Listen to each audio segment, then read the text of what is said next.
Do you see it? That's all the back of your head. Okay. I have 2 people watching. 12 people. Okay, now it's working. Okay. That's helpful. Yeah. Hello.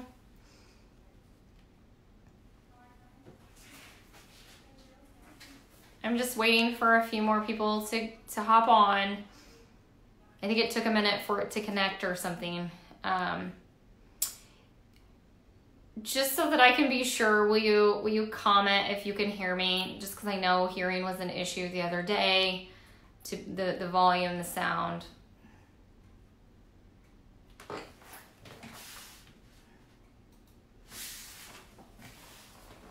You're on. Okay. I'm just giving a couple minutes just to let people hop on. Hi, Mickey.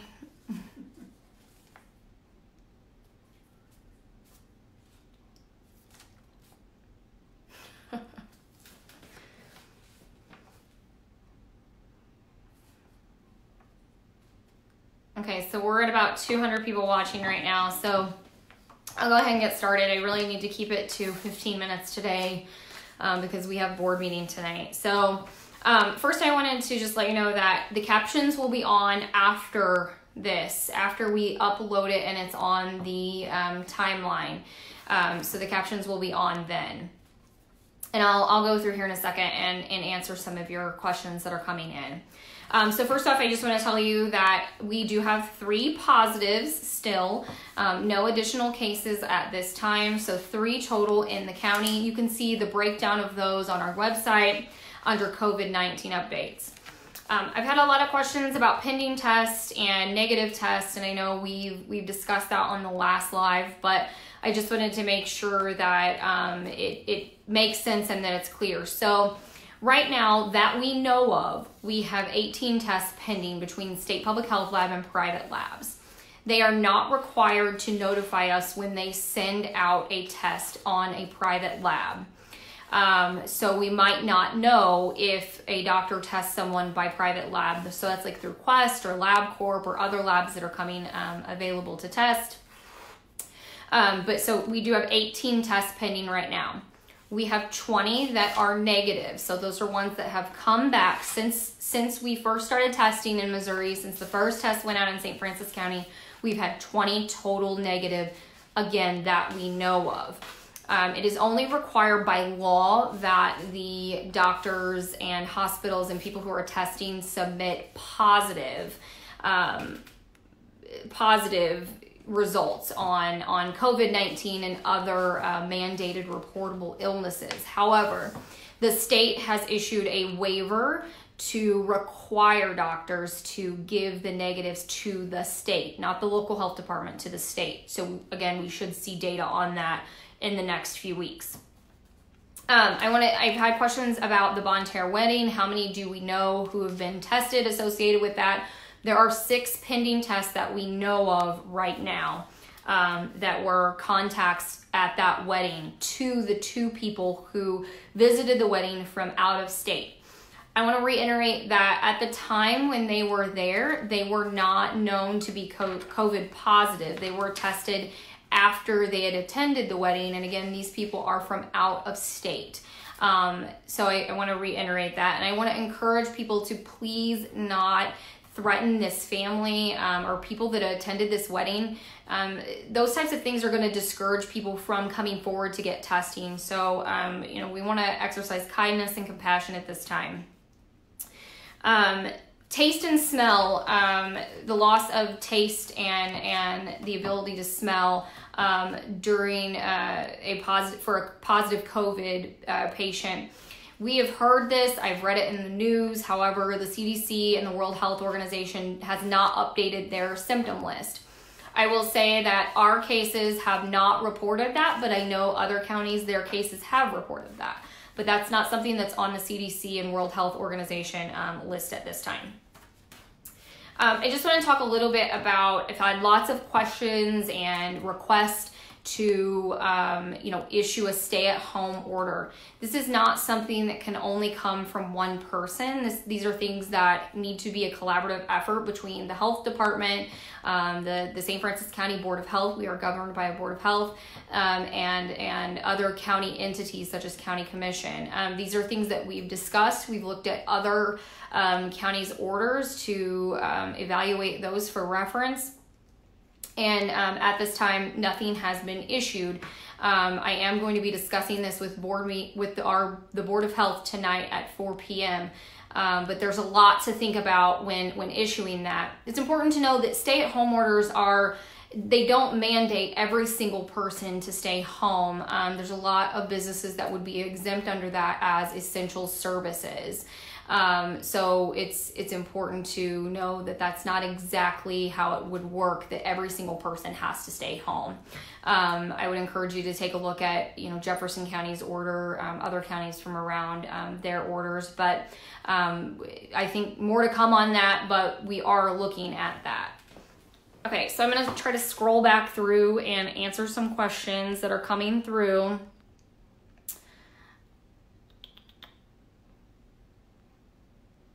When did the third person start having symptoms compared to the date of the wedding? The third person started having symptoms on March 18th. Right now, we are still conducting an epidemiologic investigation, and this person has been at home in quarantine since the start of symptoms, so that's good news. So that was 4 days after the wedding, which is pretty typical. You see, most of the time, the 14 days is the longest period for the incubation. So that's time from exposure to symptom onset, which is why you see the 14 days. Most people develop symptoms between 2 to 5 days.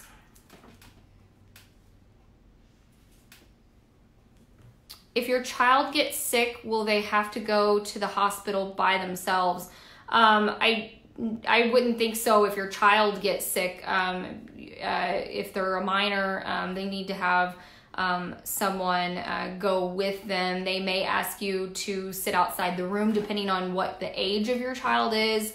They want to minimize exposures if they can, but I don't see why you wouldn't be able to to go with them. Although I don't work for EMS, I don't work for the hospital, so that might be a better question for them. How long does it take to actually get results back? So that really depends on where the test is sent to. State Public Health Lab they just revised their guidance just a couple days ago and have, it's really all about symptoms and the risk level. So it depends on what risk level category they fall into. The most we're seeing with State Public Health Lab is a few days. And also remember that you have to have time for that specimen to be transported to the State Public Health Lab. And then for our private labs, Quest is the one that has been used most frequently here in our county that we've seen. And that's taking now 48 hours to 72 hours to be resulted. It was longer because it was going really far away to like California, and now it's somewhere closer. So they're coming back a little sooner than they were, and there's more labs coming on board.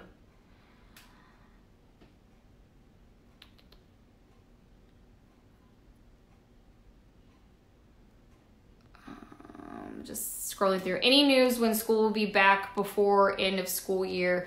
I don't have news on that at this time. April 6th is the date still, and that was released by the governor under the governor's order as well. So I think it's hard to say still yet. What if a non-essential person is still out and about? That would be under a stay-at-home order. If that would occur, enforcement would be something that would be a soft enforcement in the beginning, and then is civil proceedings. So this isn't criminal proceedings. Will North County get school worked out? For questions related to the schools, I would refer back to the schools. Still scrolling here. It's probably dangerous to consider still going to the gym.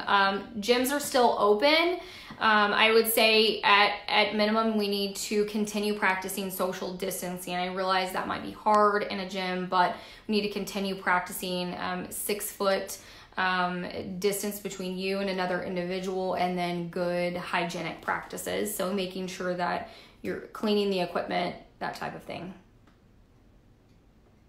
How and when will we know if there's going to be a stay-at-home order? That would be a public release. So again, that hasn't happened at this time, but that would be something that would be a public release of information.